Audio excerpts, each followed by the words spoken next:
Welcome to Character in Action with Matthew J. Norcross, the official podcast of the 7 Degrees of Change Foundation. Come journey with us on the real-life stories of character in action.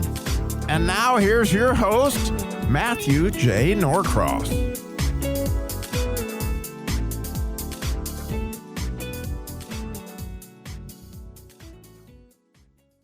Hello and welcome to Character in Action, the official podcast for the 7 Degrees of Change Foundation. I'm Matthew J. Norcross. So I have a quick question. Have you ever wondered what it was like to be a fireman and how they learned how to use character in their lives? How about a police officer?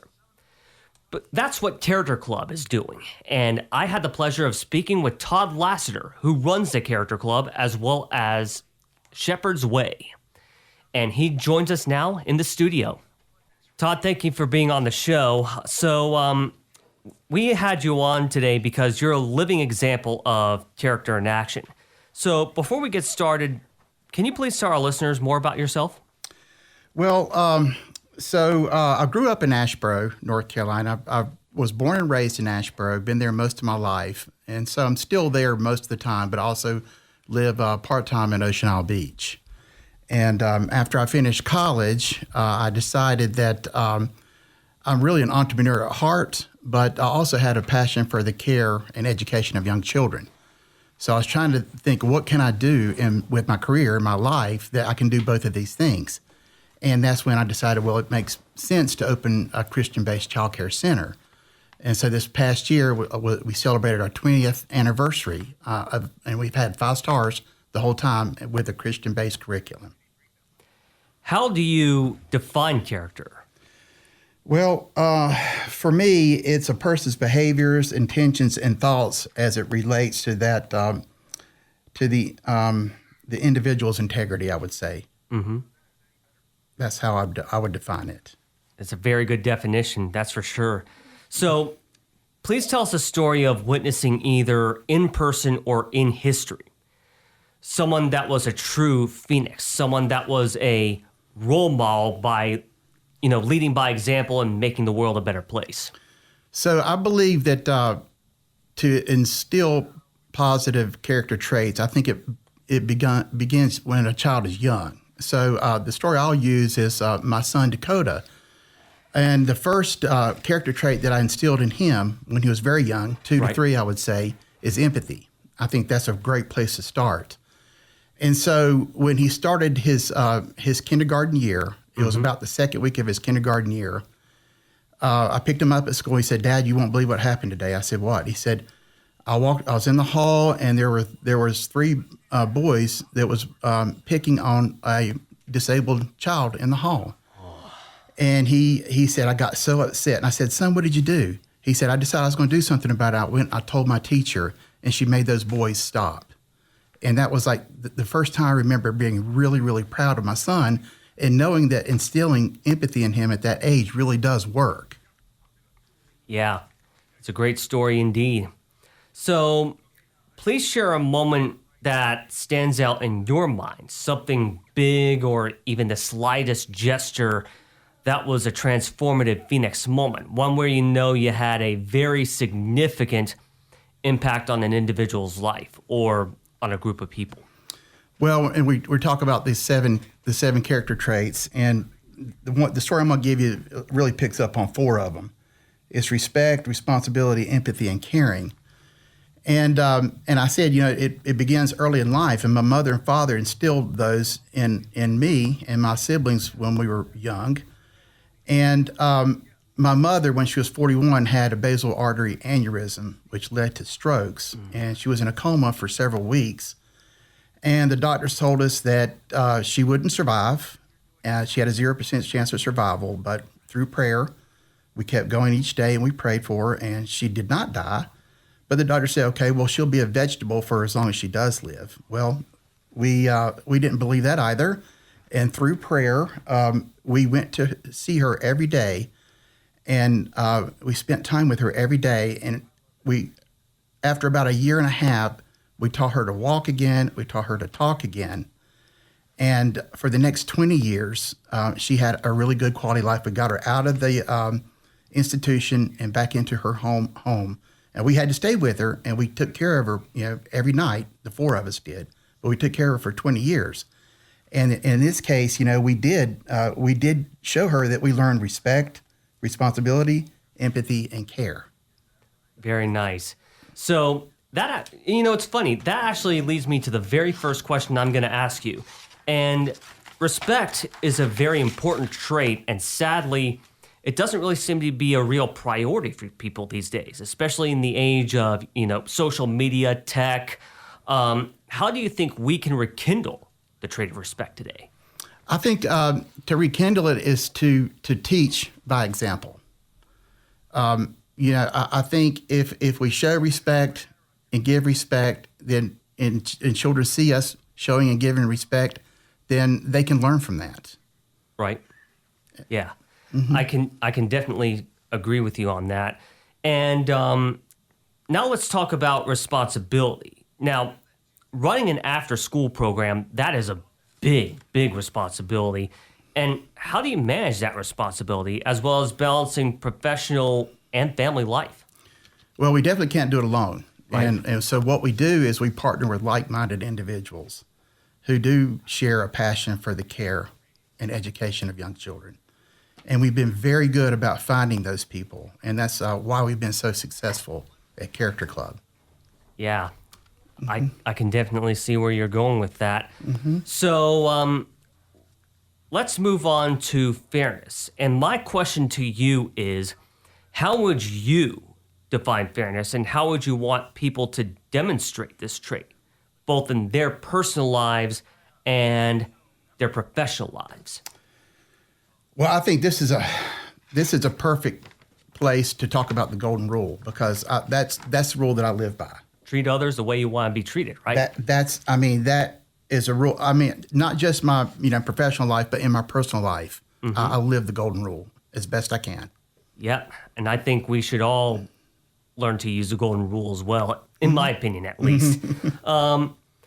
So let's move on to trustworthiness. I spoke with a High Point martial arts instructor named Steve Snyder this past fall. Great guy. And he told me that trustworthiness is based on being honest and truthful. And my question to you is, how do you expect trustworthiness to be learned by kids who participate in Character Club? So I believe let's back up a little bit, that we have older kids at Character Club. Right. But I think trustworthiness, the opportunity to start a child to understand what trustworthiness is early in life. So the research shows, what happens to a child between 0 and 5 really carries over through the rest of their lives. Mm-hmm. So I think, parents and clergy and other family members and friends, if they can work with children and teach them between the ages of 0 and 5, then they can teach a child how to be trustworthy when they become an adult. Exactly. And I gotta tell you, it's like trust, respect, a lot of these traits. Learning about trustworthiness, I think, is a very lost art in our culture, and I think it's really sad. Mm-hmm. So, let's move on to caring. You were mentioning earlier in the podcast that that's one of the traits you instill in your participants as well as your kids. Mm-hmm. So, through your leadership, Character Club and its study hall program for older kids has cared for, many kids. Most of them students at Phoenix Academy. Mm-hmm. And my question to you is, how do you demonstrate the trait of caring at the Character Club, as well as teach it to the program's participants? Well, yeah, I think we teach it. We teach good care by the example, by the example of the staff, they're all very good with their level of care. And if the children can see how well they're cared for, then they can understand what good care is. Yeah, you can definitely see that every day in your program, can't you? Yeah, we can, and we care for each child regardless of their background or their capabilities. We care for them all equally the same. Yep. I can definitely see where you're going with that. So let's move on to empathy. I had mentioned to you in my question about caring that you were you had mentioned empathy earlier today, and I can definitely relate to the individuals that you work with. For example, whenever you have someone with a learning difference, kind of like what I have, personal story, and the trait of empathy is especially important because, like I said, I had a learning difference throughout my educational career. And how do you empathize with young people who have a disability? Like, for example, someone who learns differently from their peers. Well, Matthew, to be honest with you, I live this too because I have dyslexia. And I had dyslexia in the 70s when not a lot was known about dyslexia. So they didn't know what to do with me. They really didn't know what to do with me. They didn't know how to teach me. They didn't realize that I learned differently from other kids. They thought that I was unteachable. And so I had to suffer through that. I didn't get the extra care that I needed. I didn't get the extra attention I needed. And the only way that I was able to get through that part of my life was I had to teach myself how to learn because traditional learning didn't work for me. It didn't work. So I can really, empathize with children who do have learning differences and who do require, extra care and attention. Yeah, I can definitely see where you're going with that. And like I said, I was in a similar situation. I was born with Asperger's syndrome, and I had no idea I had it until I was at least 17 years old. I had epileptic seizures, and that's what caused me to have, Asperger's. I learned differently from others, and I think what a lot of people need to learn these days is a trait of empathy. That is one of the most important traits to learn. I agree. Completely.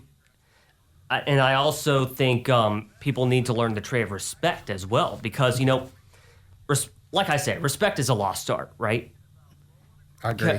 And this is especially true with all the screen time that we have these days. People are on the phones all the time, which is, and in this digital world we live in, a lot of these traits, they're important these days. They're important, but I don't think they're emphasized as much as they should be. Correct. And that's what's so good about Character Club. That's where we come in.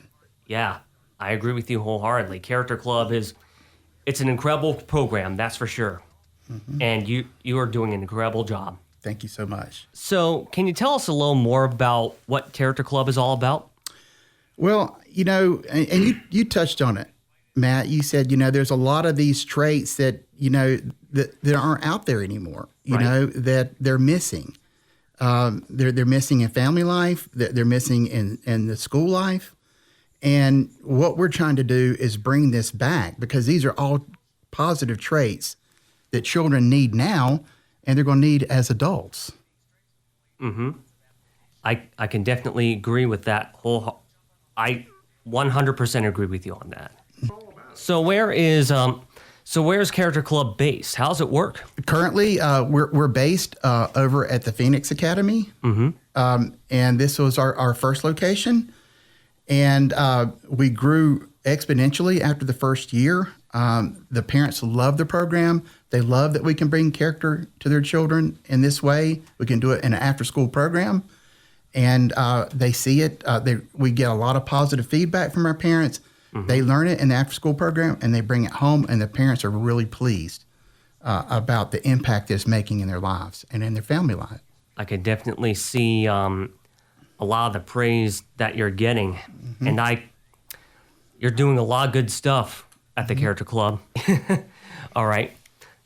So if I were a kid and I went to Character Club, what do you think would happen, Todd? Well, each week we're going to focus on one of these 7 character traits.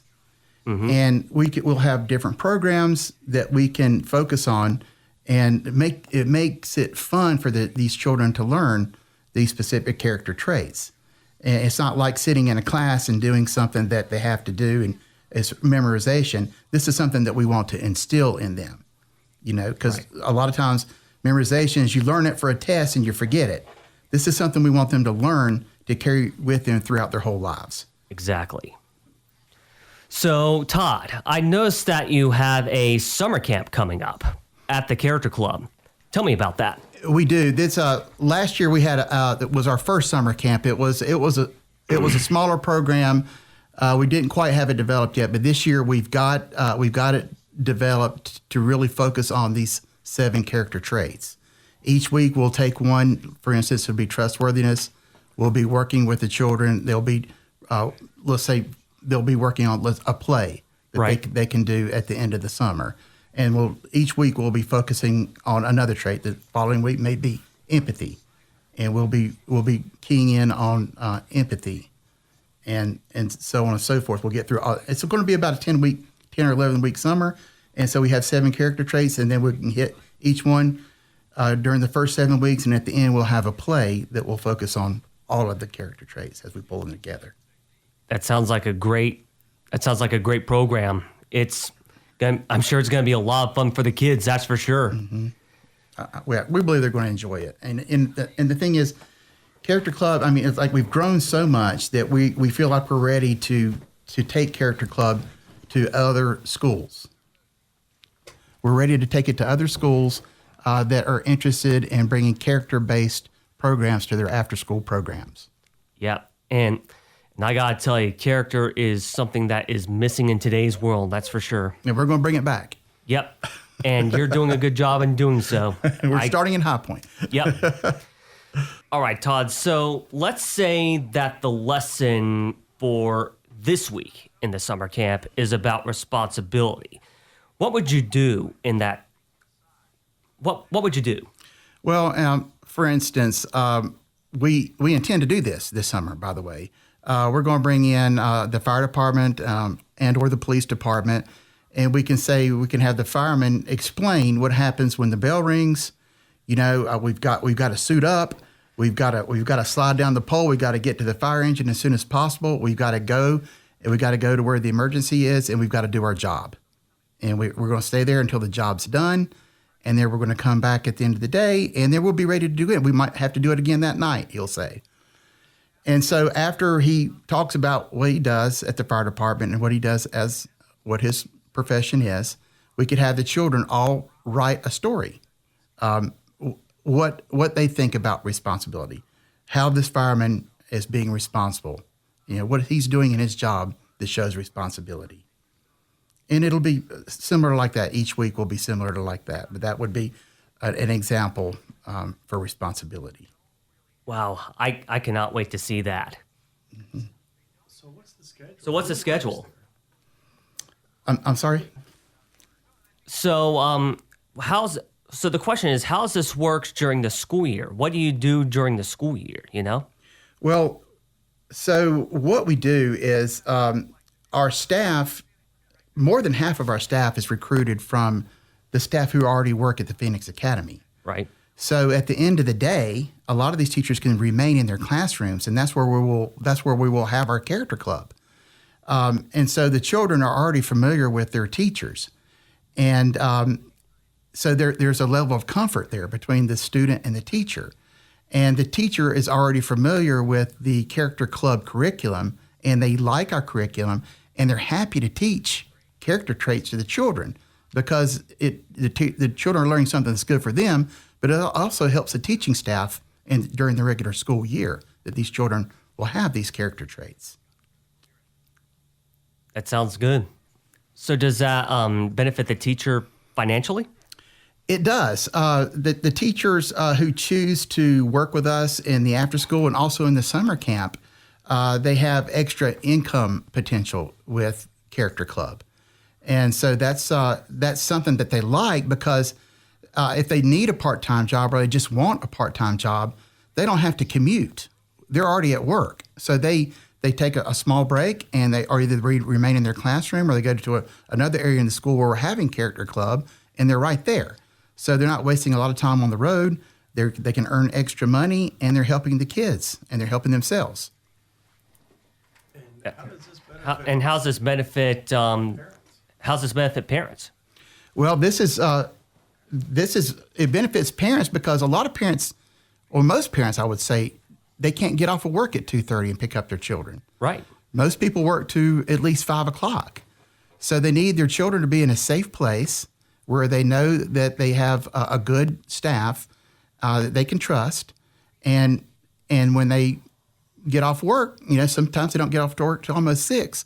They know that their children are going to be well taken care of. Yeah. All right. And not only that, but there's another benefit for our parents in that we don't have a brick and mortar. We don't have to pay for brick and mortar. No? Okay. We don't need to sell this. Okay, well, so just say that we're doing it for 20. So the added benefit is that the parents don't have to go off-site to another location and pick up their children at an off-site after-school program somewhere. Right. There is no transportation involved because the kids are already there. So in this case, it's about on average, about 20% less tuition for the after-school program than you would find elsewhere in, say, Guilford County for an off-site program. Very nice. Very nice. Here's a great question to ask. So you have another Phoenix moment you want to tell me? Yeah. So we had a student. It was an amazing moment, really. We had a student that, of course, I told you that we have. We focus on character traits, and we had a child that we were reading a Bible story to. Mm-hmm. This child took this Bible story to heart, and this child went home, and the family did not attend church. The child went home and said, "Mom, Dad, would you mind this Sunday if you could take me to church? I would really appreciate that." Wow. And like that for me was a real Phoenix moment because that really, that made me feel like everything that we've done. It made a difference. It made a difference. That really is amazing. So before we close, please share with us some thoughts on how we can bring character back into our culture. Well, and again, I want to reiterate this. When I started Shepherd's Way Day School, and I didn't know this, but I learned it as I was going, that it really makes the biggest difference in the world what happens to the child between infancy and age 5. Mm-hmm. It really does. It makes an imprint on them. And the research proves that out. So it has a lot to do with their environment, how they're brought up. And if we can teach them these important traits early on, they've got something that they can have and they can rely on for the rest of their lives. And they can teach it to their children, and it can be generational. And that's how we can bring it back. Yeah, I agree with you 100% on this. Todd Lassiter of Character Club and Shepherd's Way, thank you for joining me today. Thanks for having me. Thank you for joining us today. Character in Action is a co-production of the Truth Network and the 7 Degrees of Change Foundation. Your host is me, Matthew J. Norcross. Our producers are Robbie Dillmore and Richard Shannon, and our intro is done by Robbie Dillmore. If you like this show, please listen to and follow us wherever you get your podcasts. New episodes are posted every Sunday. Thank you for listening, and always remember, everyone can be a phoenix.